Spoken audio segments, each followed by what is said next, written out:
मैंने करण को बोला था, करण गारंटेड वीजा है, अकेले जाने है। करण कहता है इसे एक ट्राई कर लेते हैं, नहीं तो दूसरी बार अकेले जाएंगे। और ये विदाउट आल्स हैं, just MOI media of English के अकॉर्डिंगली ये जा रही हैं। और इन्होंने जो पहले ट्राई किया था, सर ने तब भी कहा था कि आपका शॉर्ट छोटा वीज़ा लगना है, लेकिन हमने खुद ने ट्राई किया कि नहीं हम करके देखेंगे। वो एक तरीके का पंगा लेना था जो कि नहीं सक्सेस हुआ। कोई भी और ना ले, ना अपना टाइम वेस्ट करे। Hello everyone, welcome to D-Force. I have Priya and Karan with me. So she got her visa. It's been almost 2 weeks. तो आज ये आपके साथ अपना एक्सपीरियंस शेयर करेंगे, पूरी जर्नी स्टार्टिंग से लेके अब तक। तो Priya, first of all can you tell me interview में क्या हुआ था? सर इंटरेस्टिंग था। हाँ। वैसे मेरे लिए इजी रहा क्योंकि ऑलमोस्ट जो भी क्वेश्चन उन्होंने पूछे ऑलरेडी आपने सारा प्रिपेयर करवाया था, ज़्यादा ही प्रिपेयर करवाया था, उन्होंने कम ही पूछे हैं। कम पूछे, ओके। बट काफ़ी थे, बट आपने ज़्यादा प्रिपेयर करवाया था, अच्छा रहा। काफ़ी बच्चों के रिजेक्ट भी हुए क्योंकि कॉन्फिडेंट भी नहीं थे, उन्होंने बात भी नहीं की या वो एक्सप्रेस ही नहीं कर पाए। पता नहीं क्या रीज़न था, यही थे। और बट मेरा अच्छा रहा कि उन्होंने क्वेश्चन पूछे, मेरे को सारा कुछ पता था कि क्या बताना है, प्रिपेयर्ड थी मैं। तो ओवरऑल अच्छा। क्वेश्चन कौन कौन से थे? क्वेश्चन सर वो फॉर्मली वो हमारे बारे में ही पूछते हैं कि आप क्या करते हो, कहाँ से हो, फैमिलीज और एजुकेशन, बस यही होता है। आपसे एग्जैक्ट कितने सवाल पूछे थे? एग्जैक्ट सर मेरे से 10 to 15 क्वेश्चन पूछे थे। 15 क्वेश्चन पूछे थे जी। अच्छा। बट प्रिपेयर्ड थे, सो इतना लगा नहीं मेरे को, कॉन्फिडेंट थी। क्वेश्चन बताओगे जो पूछे गए थे? सर वो फर्स्टली उन्होंने यूनिवर्सिटी के बारे में पूछा, देन कोर्स के बारे में, क्यों चूज़ किया है ये कोर्स, यही यूनिवर्सिटी क्यों चूज़ की है आपने, और फंडिंग कौन कर रहा है। तो बस यही नॉर्मल। तो आपके अकॉर्डिंगली डिफिकल्ट होती है या इजी? हमसे ये लोग सवाल पूछते हैं सर, इंटरव्यू टफ होती है इजी होती है? एक्चुअली सर कॉन्फिडेंट होना चाहिए। मैं कॉन्फिडेंट थी क्योंकि मेरे को सारा कुछ प्रिपेयर करवाया हुआ था आपने।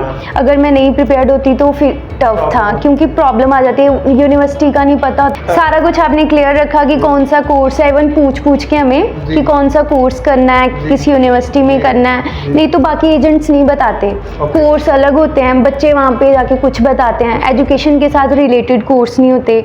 तो मेरा सारा कुछ आपने पूछ के खुद बताया, सारा कुछ हमें क्लियर ही था, तो इसलिए मेरे को कोई प्रॉब्लम नहीं आई वहाँ पे। ओके। तो guys I would like to share one more thing कि शी इज प्रीवियसली रिफ्यूज्ड। पहले ये रिफ्यूज थी, उसका बहुत बड़ा कारण है। रिफ्यूजल से पहले इन्हें पता था कि हमारे ज़्यादा चांस रिफ्यूजल के हैं। क्यों? ये पहले दोनों गए थे वीज़ा लेने, स्पाउस केस ये करना चाहते थे, जैसे पंजाब में हर कोई जाता है। और मैंने इनको बोला था कि आप इकट्ठे ना जाओ, वीज़ा के चांस कम है। लेकिन करण सेट के नहीं, एक बार ट्राई करते हैं, क्या पता हो जाए। तो या you want to say something? ये कि क्लियर है कि होगा ही नहीं, फ्यूचर का तो पता नहीं। हाँ। ये जो टाइम चल रहा है इसमें नहीं होगा क्योंकि उन्होंने बात ही नहीं करी। और पंजाब में आप कहीं से भी कंफर्म कर सकते हो, किसी भी स्पाउस का वीज़ा नहीं आया होगा। हाँ। इन्होंने वैसे सर ने हमें पहले बहुत अच्छे से क्लियर किया था, बट हमारी जिद थी कि नहीं, हमने ट्राई करना है क्योंकि सारा कुछ था हमारे पास। तो हमें लगा नहीं रिफ्यूज़ होंगे, बट फिर भी उन्होंने बात ही नहीं करी, सिर्फ यूनिवर्सिटी का पूछ के वापस, बताया तक नहीं कि क्या रीज़न है कुछ भी। तो इसीलिए फिर हमने चूज़ किया कि अभी मैं अकेले ही करूं। और ये कि हाँ, सर ने और स्पाउस वीज़े बाद में भेजे हैं, स्पाउस आफ्टर 3-4 मंथ्स बाद भेजे हैं। तो हाँ, हमने भी ऐसे ही करना है सेम। तो सभी को ऐसे ही चूज़ करना चाहिए। सो बॉटम लाइन है कि इकट्ठे अप्लाई ना करो। ज़्यादा आपको बताएंगे इनके हस्बैंड करण। बताइए क्या हुआ था उस दिन की कहानी। सर एक्चुअली लास्ट दिसंबर की बात है। तो कोलकाता में इंटरव्यू थी, तो वहाँ हम गए। तो उन्होंने F1 F2 जैसे कि हमने खुद कहा था कि हम जाएंगे, तो हम अकेले ही थे जो F1 F2 अप्लाई कर रहे थे। आप हम ही थे। तो जैसे ही हम विंडो पे गए हैं और जो वीज़ा ऑफिसर है उसने हमें जस्ट फॉर्मेलिटी से कहा है कि आप हमें अपने प्रिंट्स वहाँ पे दे, जो कि बायोमेट्रिक पहले हुआ था। तो उन्होंने बस वही देखा है और हमसे जस्ट ऐसे ही सवाल पूछ लिया, जैसे फॉर्मली आपने कौन सी यूनिवर्सिटी चूज़ किया। जैसे इसने जवाब दिया, उसके बाद उन्होंने रोक दिया और हमें एक फॉर्म है जो उनके पास काफ़ी सारे बंडल में पड़े होते हैं, वो इनको दे दिया। तो जब मैंने पूछा कि सर रीज़न बताएं, तो उन्होंने कोई रीज़न नहीं बताया और विंडो जो है वो शट कर दी। तो ये मुझे ऐसा लगा, जो पर्सनल मेरी फील थी कि उनको पहले से क्लियर था कि हमने इनको नहीं देना, और कोई पर्टिकुलर स्पेसिफाइड रीज़न भी नहीं था कि क्यों नहीं देना।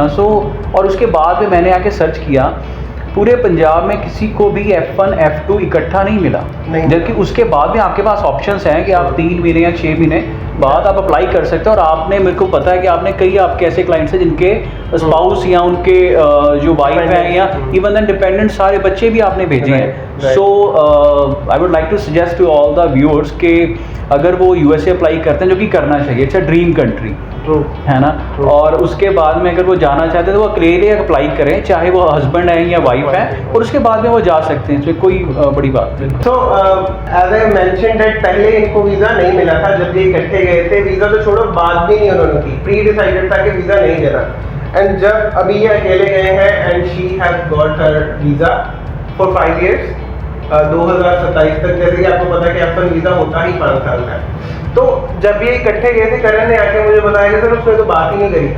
And he try to ask, उन्होंने पूछा कि रीजन तो बताओ। और ये बनता भी है क्योंकि इतनी दूर ये गए थे, कोलकाता गए थे। एंड आई थिंक 2-3 दिन आप वहाँ पे रहे हो। हाँ जी, इंटरव्यू के लिए 2-3 दिन वहाँ पे रहे और उन्होंने इनसे बात ही नहीं की, क्योंकि सिंगल क्वेश्चन नहीं पूछा। कई बार आपका बायोमेट्रिक होता है, एक तो दिन वही होगा हाँ, कि इससे एक दिन पहले आप पहुंचेंगे। और समटाइम क्या होता है कि आपका गैप होता है, एक दिन बायोमेट्रिक का, दूसरे तीसरे दिन इंटरव्यू है, बिल्कुल। तो आपको वहाँ पे रुकना पड़ेगा। और बाद में आपको विदाउट एनी कोई रीज़न आपको वैसे भेजते तो बुरा तो लगता है। या किसी को बताए ना कि ये प्रॉब्लम आपके डॉक्यूमेंट में है, हाँ। यहाँ पे गलत है, आप ऐसा कुछ नहीं बताते हो। हाँ हाँ बिल्कुल। तो इसके लिए आपको पहले से तैयारी चाहिए। और थैंक्स टू यू कि आपने तो हमें गाइड किया था कि मत लगाएं, लेकिन हमने ट्राई किया। लेकिन उसका एक हमें ये अच्छा पता चला कि F1 F2 इकट्ठा आ ही नहीं सकता, तो क्यों अपना पैसे और टाइम वेस्ट करना, क्योंकि बाद में इंटरव्यू भी नहीं मिलती, कई बार बड़ी मुश्किल हो जाती है। तो जो भी अप्लाई करना चाहते हैं, एक तो सिंगल करें, F1 वीज़ा अप्लाई करें, और आपसे करें तो बहुत अच्छा है, क्योंकि बहुत से ऐसे पंजाब में एजेंट है। क्योंकि देखिए, पंजाब में हर जो बंदा है ना, एक दूसरा तीसरा, उसने कहीं ना कहीं धक्के खाए हुए हैं। तो वो सिर्फ ये चाहता है कि मेरा टाइम और पैसा खराब ना हो, बस यही वो चाहता है। तो एक तो आपके पास आने का ये फायदा है कि आपने कुछ भी बात हिडन नहीं रखनी है, जो है वो सारी बता देनी। इवन देन अगर नहीं हो सकता तो आपने कहना नहीं होना, ये कोई नहीं कहता। वो कहेगा यार हो जाना है, पैसे पकड़ो, नहीं हुआ, कोई कह देंगे नहीं हुआ, कह देंगे नहीं। तो एक तो ये बहुत आपके पास आने का हमें फायदा हुआ है। और सेकंड ये है कि आपने हमें पूरा गाइड किया, पूरा बताया वहाँ पे क्या होना है, कैसे होना है, और जो आपने तैयारी करवाई है आपकी पूरी टीम ने, है ना। सो वो हम पूरी D4 टीम का थैंक्स करना चाहेंगे। उन्होंने पूरी तैयारी, इतने क्वेश्चंस आपने हमें प्रिपेयर करवाए, उसके बाद में टाइम टू टाइम बुला के आपने हमें ऑलरेडी इनसे पूछते रहे कि इंटरव्यू मॉक टेस्ट लेते रहे।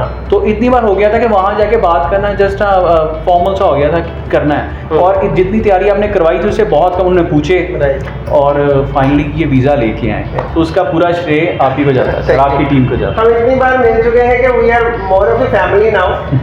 मतलब ऐसे बात चलती रही है कि कोई ऐसा नहीं है क्लाइंट है या काम करना है, राइट। और ऐसे भी नहीं है कि हमें सिखाया गया है, ये सारा कुछ नेचुरल है। जो एक्चुअली अगर आप एक बार तो आप जहाँ कभी पंजाब में रहते हैं यहाँ पे आए, इनके पास विजिट करें, विजिट तो फ्री ऑफ कॉस्ट है ना, तो आप भी सारे फेमिलियर हो जाएंगे, क्योंकि स्टाफ भी इतना फेमिलियर है। सर इतना अच्छा, इतने काइंड पर्सन है, आपको पूरा गाइड करते हैं, कुछ भी हिडन नहीं रखते। क्या हो सकता है मैं ऑलरेडी मेंशन कर चुका हूँ, क्या हो सकता है क्या नहीं हो सकता वो भी आपको बताते हैं। अगर US होगा तो करेंगे, नहीं तो आपको कुछ दूसरा सजेस्ट करेंगे, आपका टाइम और पैसा वेस्ट नहीं होगा। सो आप प्लीज़ एक बार विजिट करें, आए देखें, अगर ठीक लगता है तो ही आगे कंटिन्यू करें, और मस्ट आप कंटिन्यू जरूर करेंगे। So guys that's all. तो एक सजेशन है कि जो आपको ऐड दिखाई देती हैं, स्पाउस जाओ इकट्ठे, US जाओ, हस्बैंड वाइफ इकट्ठे जाओ ना, तो थोड़ा अवॉइड करो, बिकॉज रियलिटी इज कि US study visa F1 F2 दोनों का इकट्ठे नहीं लग सकता। ओके, अगर आप ट्राई करना चाहते हैं, पहले एक बंदा वीज़ा ले ले, हस्बैंड ले ले, वाइफ ले ले, जिसकी इंग्लिश अच्छी है, जो ज़्यादा पढ़ा है, जिसको लगता है कि मैं इंटरव्यू क्रैक कर सकता हूँ, वो मेन एप्लीकेंट बने, अपना वीज़ा ले ले। बाद में दूसरा 3-4 महीने बाद या 1 सेमेस्टर बाद अप्लाई करे, और यही सही तरीका है। ठीक है, अगर किसी का आपको लगता है यहाँ किसी का तो वीज़ा हुआ था, वो 1000 में से कोई एक तुक्का हो सकता है, मैं ये नहीं कहूँगा बिल्कुल ही नहीं। एम्बेसी का खुद का रूल है कि इकट्ठे इंटरव्यू देने हो, बट द रियलिटी इसको वीज़ा नहीं देते। बात ही नहीं करते तो वीज़ा कहाँ से देंगे, इनसे तो उन्होंने बात ही नहीं करी। अभी अकेले गए तो प्रिया को उन्होंने वीज़ा दे दिया। She was like super prepared, पहले भी प्रिपेयर्ड थी, इस बार भी प्रिपेयर्ड थी। हमें पता था वीज़ा तो इनका गारंटी, मैंने करण को बोला था करण गारंटेड वीज़ा है, अकेले जाना है। करण कहता है एक ट्राई कर लेते हैं, नहीं तो दूसरी बार अकेले जाएंगे। और ये विदाउट आल्स हैं, just MOI, media of English के अकॉर्डिंगली ये जा रही हैं और इन्होंने जो पहले ट्राई किया था, सर ने तब भी कहा था कि आपका शॉर्ट छोटा वीज़ा लगना है, लेकिन हमने खुद ने ट्राई किया कि नहीं हम करके देखेंगे। वो एक तरीके का पंगा लेना था जो कि नहीं सक्सेस हुआ। कोई भी और ना ले, ना अपना टाइम वेस्ट करे। और अब जो इन्होंने किया है तो ग्रांटेड वीज़ा लेके आए हैं और सबको भी यकीन था आइल्स कि ये- मेन नहीं है, आइल्स के बिना भी काफ़ी ऑप्शंस हैं जो सर आपको बता सकते हैं अगर आप विजिट करोगे तो, जिनके आइल्स मेन इशू रहता है ना स्टूडेंट्स के लिए। बिल्कुल। और यूएसए सॉरी हाँ। सर, यूएसए इंटरव्यू कई बच्चे डर जाते हैं कि यार यूएसए इंटरव्यू हो गया। इंटरव्यू में कुछ भी आपसे बाहर से नहीं पूछा जाना। हाँ। आपसे फिजिक्स केमिस्ट्री की बात नहीं पूछेंगे, बिल्कुल। वो सिर्फ आपके बारे में पूछेंगे। बिल्कुल। आपने क्या पढ़ा, कहाँ से पढ़ा और आप क्या करते हैं, क्या नहीं करते, क्या अप्लाई करें, सिर्फ यही क्वेश्चन है। सिंपली आपके बारे में एक तरीके की वो बात करते हैं आपसे। अगर आप सही तरह से अपनी बात उनको कह पाते हैं, मतलब मुझे पर्सनली लगता है कि कई बार बच्चा अपनी बात कह ही नहीं पाता कह नहीं पाता, सर, बिल्कुल। या उनको हमारी आवाज़ नहीं आती, या वो जो कह रहा है हम समझ ही नहीं पाते। समझ नहीं पाते। तो जब कम्युनिकेशन ही होगा तो कैसे कह पाएंगे? तो आप कॉन्फिडेंट रहें, ये आपको पूरा गाइड करेंगे। जब मॉक टेस्ट होंगे ना आपके यहाँ पे, आप वैसे ही कॉन्फिडेंट हो जाएंगे। सेम ही तो- लेते हैं, आप भी ऐसे ही लेते हो। मुझे पक्का है कि जो आपके पास से जाएगा वो वीज़ा लेके ही आएगा। थैंक्स अ लॉट, आप इतना ट्रस्ट करते हो। गाइस ये जो हमारा फील्ड है ना, इसमें बड़ी सारी चीज़ें हैं, बड़े ध्यान से करने वाला काम है, क्योंकि किसी का ड्रीम है। हम कोशिश करते हैं गलती ना हो, हम भी इंसान हैं। कई बार सिचुएशन ऐसी आ जाती है समझ ही नहीं आता है क्लाइंट को समझाएगा, क्योंकि इसमें इनको पता होना चाहिए हर एक चीज़, क्योंकि इन्होंने इंटरव्यू देनी है, एक एजेंट ने नहीं लेनी। इस वजह से मैं साथ बैठ के सबमिट करता हूँ, साथ बैठ के लिखवाता हूँ कि मेरी तरफ से कोई कमी ना रह जाए।